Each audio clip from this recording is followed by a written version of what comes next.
Ahí estamos. Bueno, esperemos que podamos hacerlo y que funcione bien. Bueno, habíamos visto los primeros, al menos Francisco, primer y segundo capítulo de Efesios. Pablo escribe la carta en tres tramos, por así decirlo, en dos tramos de tres capítulos cada uno. El capítulo uno, ¿qué te acordás, Silvana? ¿Qué decía? ¿Te acordás de algo?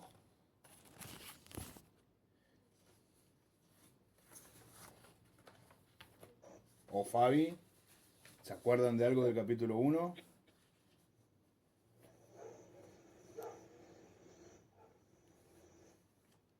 Pablo se presenta, ¿no? En la carta y bueno, dice que, bueno, por causa de Cristo, ¿no? O sea, el conflicto que él tenía, ser perseguido era lo que él estaba llevando el evangelio, bueno, la causa era esa, ¿no? Y estaba prisionero y él escribe esta carta para los gentiles. Bueno, él fue levantado justamente para llevar el evangelio a los gentiles, ¿no? Sí. Y él se presenta y bueno, en yo lo que me acuerdo es que un poquito más de la parte histórica que me recuerdo. Esa fue mi primer clase Bueno, que tuve claro. yo, Ah, bueno, vos no que fue estuviste en la no, otra. Claro, esa es la no, parte no, histórica. claro, yo tuve más la parte histórica donde se habló del templo, que fue en el año, Claro, sí, sí, sí, sí, esa es bueno, la parte más histórica. claro, Después claro, nosotros nos metimos en el capítulo uno analizando más eh, la proclamación que Pablo está haciendo. Y llegamos más o menos, lo voy a resumir un poquito para que lo tengan más presente ahora. bueno, Nos presenta Pablo la elección y la predestinación. Nos muestra el plan eterno, nos hace hincapié en en él. O sea, cuando estamos hablando en Cristo, en él. Él nos hace mucho hincapié en esta frase, en él, que lo vimos desde la hermenéutica como un pasaje que revela nuestra identidad, no individualista, sino injertados en Cristo. Y bueno, nos muestra la iluminación. Pablo termina eh, orando por los lectores, que tengamos esta sabiduría, que no es una sabiduría intelectual, sino una revelación, una iluminación que Dios nos da a nosotros. Entonces nos muestra más o menos el plan de salvación, habíamos visto a grandes rasgos, de, digamos, el plan eterno y la identidad en Cristo. En el capítulo 2 tenemos eh, reafirma un poco esta elección y predestinación, porque desde el inicio nos muestra muertos en pecados, ¿no? Y veamos de la muerte eh, a la vida y a la nueva humanidad.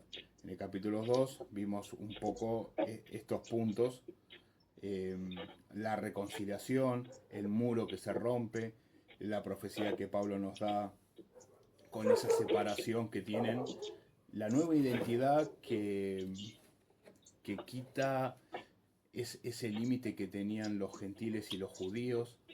Entonces esa separación ya se rompe, Pablo habla desde ese punto. Entonces, desde la antropología bíblica, nuestra condición como pecadores, muertos y llevados a vidas, la resurrección espiritual y la reconciliación. O sea, ahora somos parte de este pueblo. Esto más o menos está encabezando y ahora encierra en lo que llama ministerio revelado. El ministerio revelado es, ahora vamos a leer todo este capítulo 3 que, que obviamente enloza con las otras dos, y todo junto es lo que se llama querigma, lo que es la proclamación del reino de Dios que se ha acercado, y todos los puntos que tiene. Vamos a empezar leyendo, así le damos lugar a la palabra, que es la que nos da sabiduría de verdad. Francisco, Sí, ¿querés leer el capítulo 3? Vamos a iniciar, pero solamente hasta el 6. Vamos a leer hasta el 6. y la vamos a ir Bueno, desmenuzando un poquito, así no leemos todo juntos. amén. Por esta causa yo, Pablo, prisionero de Cristo Jesús, por vosotros los gentiles. Si es que habéis oído de la administración de la gracia de Dios que me fue dada para con vosotros, que por revelación me fue declarado el misterio como antes lo he escrito brevemente, leyendo lo cual podéis entender cuál sea mi conocimiento en el ministerio de Cristo. Ministerio que en otras generaciones no se dio a conocer a los hijos de los hombres, como ahora es revelado a sus santos apóstoles y profetas por el Espíritu, que los gentiles son coherederos y miembros del mismo cuerpo y copartícipes de la promesa en Cristo Jesús por medio del Evangelio. Amén. Bueno, esta primera parte, Pablo menciona 2 o 3 veces el misterio. El misterio lo explica y lo desmenuza un poco, pero prácticamente, ¿qué sería el misterio? ¿Vos lo entendiste, Francisco? Cuando habla de este misterio, ¿qué es el misterio? Y a lo que yo entiendo ahí que el misterio era, porque antes estaba oculto todo esto Claro, para los... O sea, para nosotros, digamos, directamente no existíamos a la luz del pueblo judío, del pueblo hebreo. Entonces, ahora el Espíritu Santo trae a revelación este misterio, es lo que yo veo, ¿no? sí, sí, A través o a los profetas y profetas. En el 2 dice, edificando sobre el fundamento de los apóstoles y profetas. Y acá en el 3 habla sobre revelado a sus santos apóstoles y profetas por el Espíritu. por el Espíritu, sí. Entonces me da a conocer el misterio ese que antes era un misterio, yo no lo sabía. Y cada día, bueno, se me va revelando, por así decirlo. O sea, voy tratando de entender el misterio. Claro, Después Pablo en el 6 dice, para que pueda hablar de nuevo el misterio del Evangelio de Jesucristo. Entiendo que antes para mí estaba oculto, era un misterio, no lo sabía, no lo entendía. Y exacto. hoy por la misericordia de Dios y los siervos de Dios y el Espíritu Santo, ese misterio me está haciendo revelar. Amén. Es lo que no entiendo. Amén. Bueno, este capítulo, a pesar de que Pablo no está utilizando palabras muy complejas ni comparaciones muy raras, es un capítulo bastante difícil de entender exactamente qué es lo que Pablo decía. Está bastante velado a la mayoría del entendimiento. Sí, es un capítulo en realidad que encierra todo lo anterior y presenta este misterio, que en realidad lo podemos traducir fácil, pero es más complejo. El misterio es la iglesia, en realidad. El misterio es la iglesia, es como nosotros formamos parte del cuerpo de Cristo. Ese es el gran misterio. Lo único que acá Pablo queda oculto en todo lo que Pablo nos está diciendo. Ahora lo vamos a ver bien y vamos a ver, por ejemplo, cuando habla sobre la definición del misterio, obviamente nos dice, ¿no?, que fue revelado, ¿no?, por el Espíritu a sus apóstoles y profetas, y da un contenido triple. Dice: a los gentiles son ahora coherederos, o sea, nosotros, la iglesia, miembros del mismo cuerpo y copartícipes de la promesa. Nos habla a nosotros como para ahora ya somos parte de este cuerpo que es en Cristo Jesús. Y este es el... Y ahora luego va a decir algunas cosas que son muy, muy importantes y que quedan a veces veladas y que quedan adentro como si no pasara nada, pero ahora lo vamos a ir un poquito más adelante. En el verso 10, cuando habla de cuál es la función que tenemos nosotros como iglesia. Y que es algo que a veces no nos damos cuenta, pero bueno, Pablo nos lo está dejando escrito. Vamos a vamos a ir un poquito, lo voy a desmenuzar para que a ustedes les quede más claro.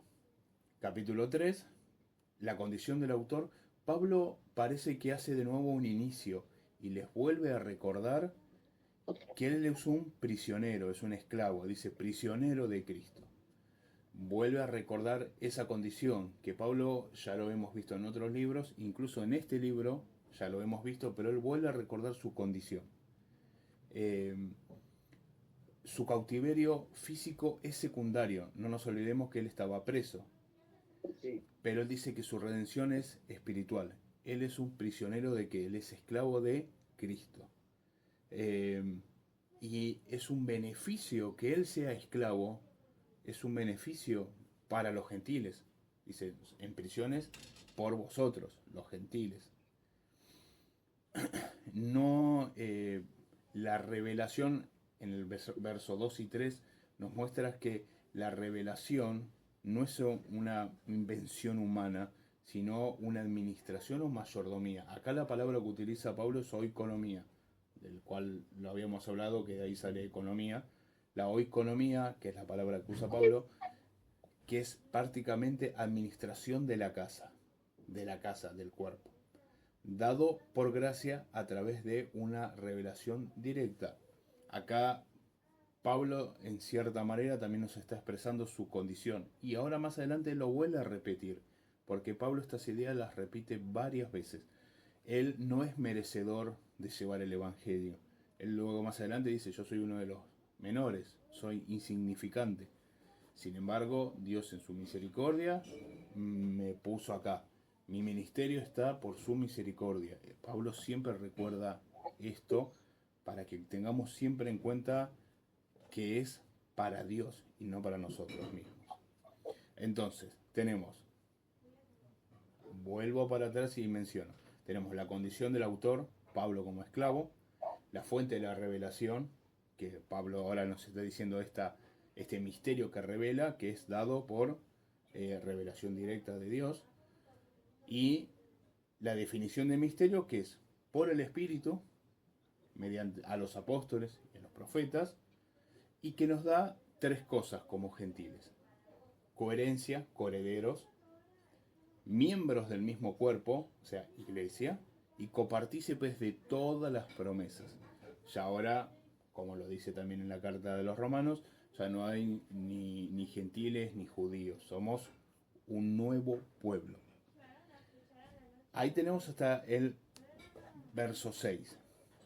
Lee Francisco hasta el 17, así leemos la segunda Pablo, la segunda parte de la carta, amén. del 7 al 13. Al 13. Bien. Del cual yo fui hecho ministro por el don de la gracia de Dios que me ha sido dado según la operación de su poder.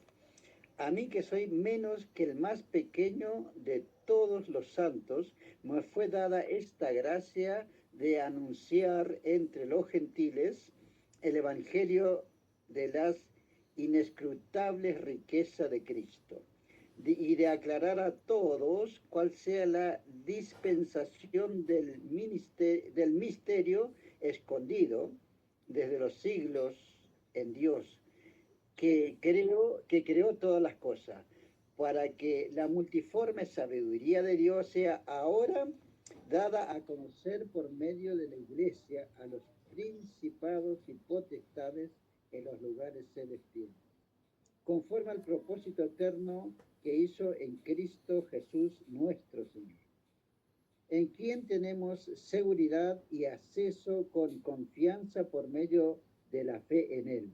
Con lo cual pido que no desmayéis a causa de mis tribulaciones por vosotros, las cuales son vuestra gloria. Bueno, ven que acá en el 7 Pablo vuelve a mostrar su condición. Dice, Pablo se describe acá como menos que los más pequeños de todos los santos. Pablo se vuelve a poner en una condición que es indigna de ser él, como por así decirlo, el que le tenga el heraldo, el mensajero, el apóstol a llevarles. Sin embargo, es el Señor, por su gracia, que él recibe este mérito. Pero él lo vuelve a repetir y es algo que él nos deja siempre y lo habla siempre. Luego en el del 8.8b hasta el 10 nos da dos cosas, un doble propósito en su predicación. Ahora acá Pablo habla de su predicación, 8, 9 y 10, o sea, 8b, 9 y 10. Dice, y acá es lo interesante.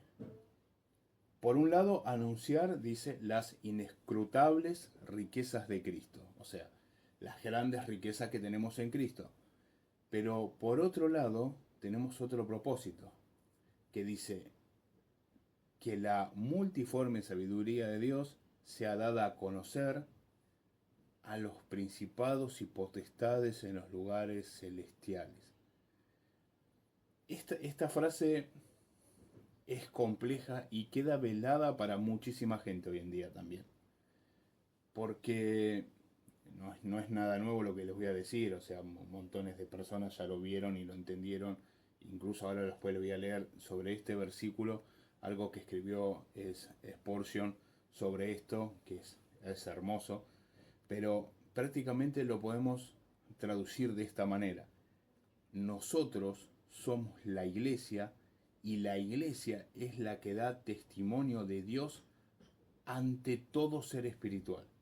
Nosotros, como iglesia, al pertenecer, al permanecer, somos lo que damos testimonio de la victoria de Cristo cada momento que nosotros estamos. Entonces, la iglesia tiene acá un propósito.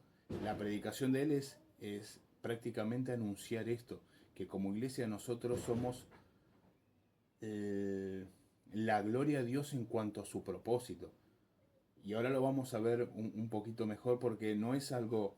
Pablo está terminando de encerrar la idea. Este propósito, la salvación no es algo que se le ocurrió a Dios, no es un plan B. La salvación es el plan original que Dios tiene desde antes de la creación del mundo, porque en la cruz Él marca un nuevo comienzo y la victoria completa de la humanidad. Nosotros somos justamente esa gloria que el Señor tiene. Nosotros como iglesia. Por lo tanto, nosotros como iglesia somos esa gloria siempre y cuando estemos, ¿no?, como iglesia. Y ahora lo vamos a seguir viendo porque da algunos tips más y lo marca un poquito más y nos muestra en qué, ¿no? Por ejemplo, nos menciona el amor. Pero ahora lo vamos a leer un poquito más adelante. Dice, en el 11 y en el 12, dice, gracias a la obra eterna de Cristo tenemos esta libertad de palabra, este denuedo, esta parecía su regreso, acceso seguro a Dios. Nosotros ahora ya somos uno y ya tenemos ese acceso. Y en el 13 nos exhorta a la perseverancia. Las tribulaciones de Pablo son la gloria de los efesios. No deben desanimarse por su prisión. Ves que Pablo acá les está mostrando este sufrimiento, este padecer no es un problema, es para la gloria de Dios porque quiere decir que nosotros como iglesia seguimos adelante. Nosotros, nuestro padecimiento en Cristo son para la gloria de Dios. ¿Y ante quién? Ante todos los demonios, ante todos los seres espirituales. La victoria de Cristo es la iglesia, un cuerpo nuevo, el cuerpo de Cristo. Pablo encierra esto en palabras que a veces son un poco difíciles, porque tiene una forma, sobre todo este capítulo, es complejo, pero está hablando de cosas muy, muy profundas que nosotros debemos tener en cuenta. Vamos a seguir leyendo y después volvemos otra vez para acá atrás, pero vamos a seguir. Silvana, ¿querés leer un poquito vos? Sí. El del 14 al 19. ¿Me escucha? Sí, yo te escucho bien. Bueno. 19, bueno. Por esta, el amor que excede a todo conocimiento. Por esta causa doblo mis rodillas ante el Padre de nuestro Señor Jesucristo, de quien toma nombre toda familia en los cielos y en la tierra, para que os dé conforme a las riquezas de su gloria, el ser fortalecido con poder en el hombre interior por su espíritu, para que habite Cristo por la fe en vuestros corazones, a fin de que, arraigados y cimentados en amor, sea plenamente capaces de comprender con todos los santos cuál sea la anchura, la longitud, la profundidad y la altura, y de conocer el amor de Cristo que excede a todo conocimiento, para que seáis llenos de toda plenitud de Dios. Bueno, acá tenemos, vamos a intentar subdividir y después lo vamos a intentar englobar todo. 14 y 15, Pablo dice, yo doblo mis rodillas. Reconoce la total soberanía del Padre, su lugar como esclavo de nuevo, vuelve a mostrar su gran ruego, su humillación propia, dice, hacia el Padre, ¿no? Quien toma nombre toda la familia. O sea, obviamente está hablando de Cristo, ¿no? Todos nosotros, el cuerpo, tomamos nombre, tanto en la tierra como en el cielo, mediante la victoria del Mesías. Tiene después, en el 16 al 19, tenemos las cosas interesantes, dice. La fortaleza interna que él pide. Poder a través del espíritu en el hombre interior. O sea, y nos dice que Cristo habite en el corazón por la fe. Pablo utiliza acá palabras muy, muy puntuales.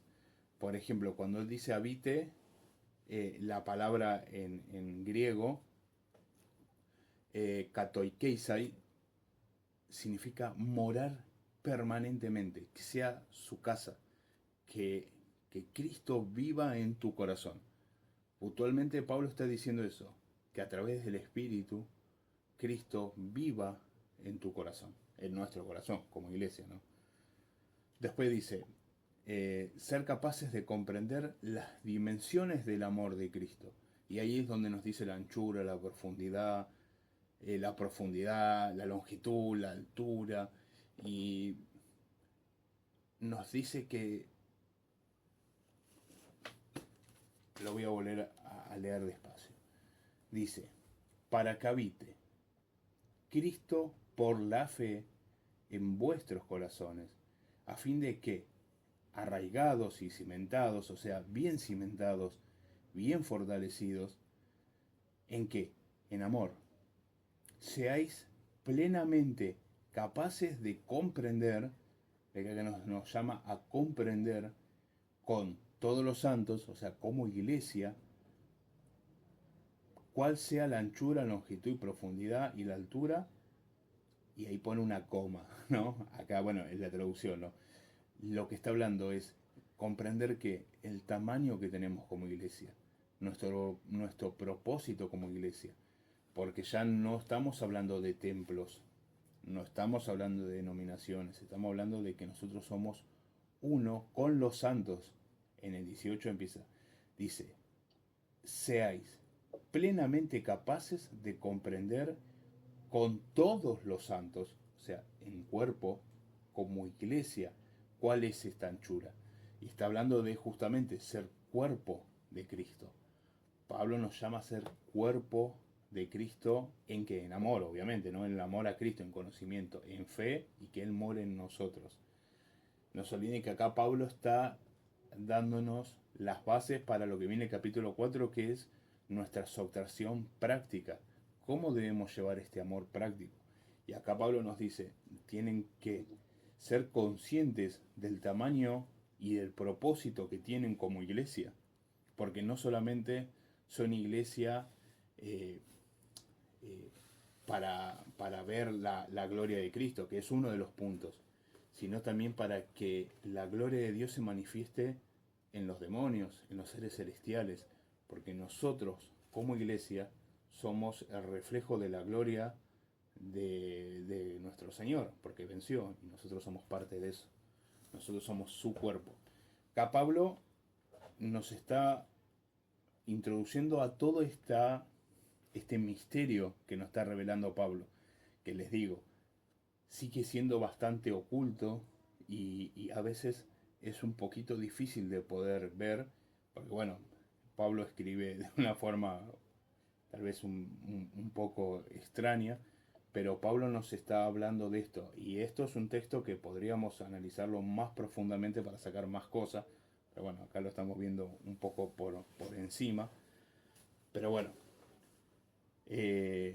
uno de los puntos que aclara acá en el 19 también, eh, el amor, ¿no? El conocimiento del amor, conocer el amor de Cristo, que excede todo conocimiento. Esto es un estilo de paradojas, ¿no? Eh, Conocer lo que es inabarcable, porque verdaderamente nosotros no llegamos a comprender el amor de Cristo. Pero bueno, justamente es un estilo de paradoja, ¿no? Conocemos ese amor aunque no lo llegamos a comprender como es en realidad el amor de Cristo, ¿no? Y nos deja como una meta final ser llenos de toda la plenitud de Dios. Ven que Pablo deja puntos muy importantes para nuestra vida diaria en esta proclamación final. Y por último tenemos, bueno, la doxología. ¿Te lees, Silvana, los últimos dos, 20 y 21? Sí. Y aquel que es poderoso para hacer todas las cosas mucho más abundante de lo que pedimos o entendemos, según el poder que actúa en nosotros.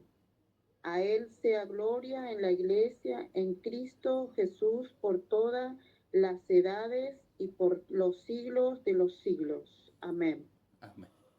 Bueno, acá hace justamente esta doxología, o sea, esta oración, esta pequeña oración que vuelve a recalcar otra vez prácticamente en forma todo lo que dijo.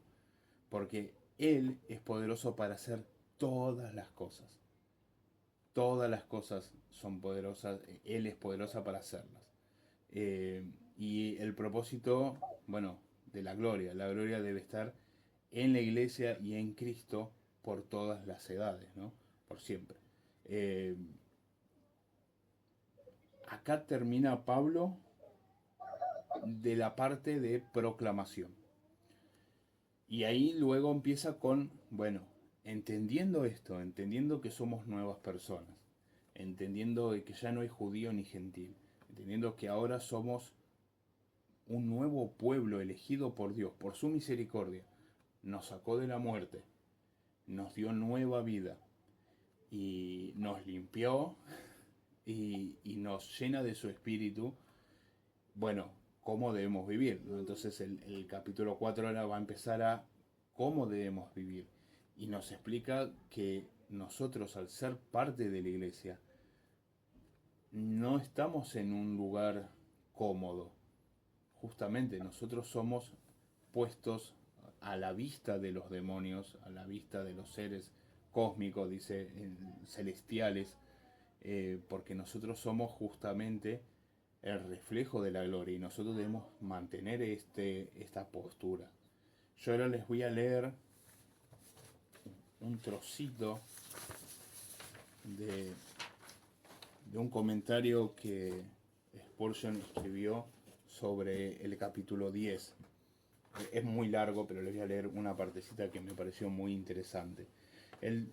Spurgeon dijo: cada vez que un alma es liberada, cada vez que alguien decide perdonar en lugar de vengarse, los principados y potestades son humillados, porque ellos ven que la cruz no fue derrotada, fue victoria, y que la iglesia es la prueba viva de esa victoria. La sabiduría de Dios es mostrada a todos aquellos que el mundo llama débil, como Pablo que se llama débil, ¿no? Como cada uno de nosotros somos débiles, sin embargo, la multiforme gracia de Dios cae sobre nosotros, ¿no? Al usar lo improbable, lo pequeño, lo olvidado, transforma pescadores en apóstoles, traidores en mártires, enemigos en hijos y cuando el infierno intenta entender, no puede, porque el sistema espiritual de Satanás es lógico, el de Dios es sobrenatural. Esa es la belleza de la iglesia. Ella es la exposición viva del plan que Dios nunca pudo, del plan, no, perdón, del plan que el diablo, ¿no? Hablando del diablo, él nunca pudo descifrar. Durante siglos, el reino de las tinieblas vio a Dios actuar en silencio. Creó al hombre, permitió la caída, levantó patriarcas, profetas, reyes, pero el misterio, el plan permanecía escondido. Y entonces, con la cruz, el sello se rompió.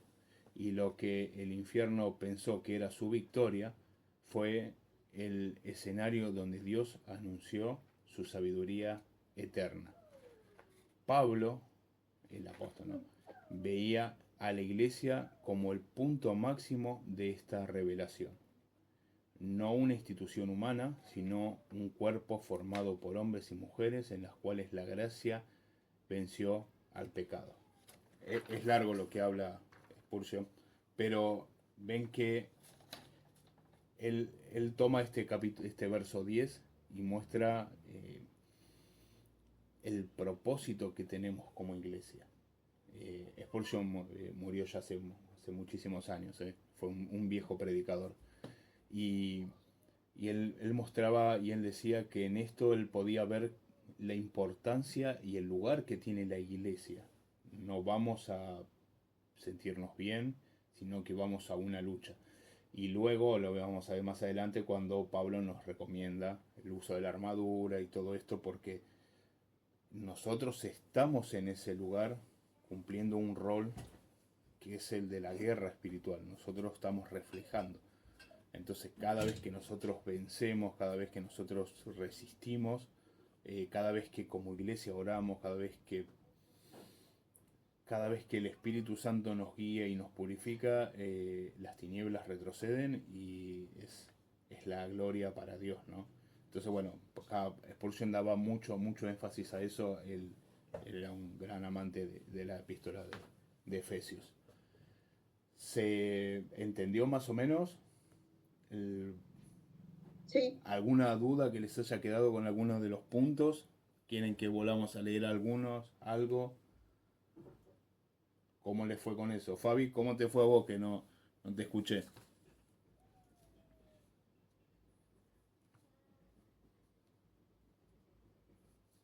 Se durmió Fabi. No, estoy acá. Estaba con la pantalla chiquita porque estaba leyendo y no podía activarlo para agrandar la imagen. Bien, tratando de entender el capítulo 3, que bueno, ahí es una revelación, ¿no?, que se está haciendo, Pablo, que nos estás diciendo a nosotros, que los judíos, tanto como los gentiles, se hacen un solo pueblo. Exacto. En Cristo. Exacto. Y ese es lo que él quería revelar, y que se le fue revelado a él, a Pablo. Y bueno, también nos explica que nos cuenta, ¿no?, que él dobla sus rodillas, ¿no?, para orar por nosotros.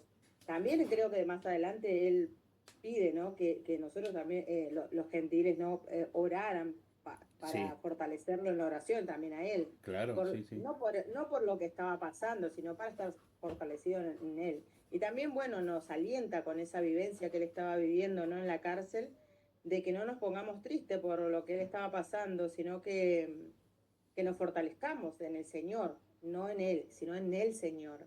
Y bueno, y eso es lo que Pablo pedía, ¿no?, para que el pueblo sea fortalecido en el Señor, en su interior, dice, y que comprendamos el gran amor de Cristo, ¿no? Que, bueno, eso es lo que yo entendí. Sí.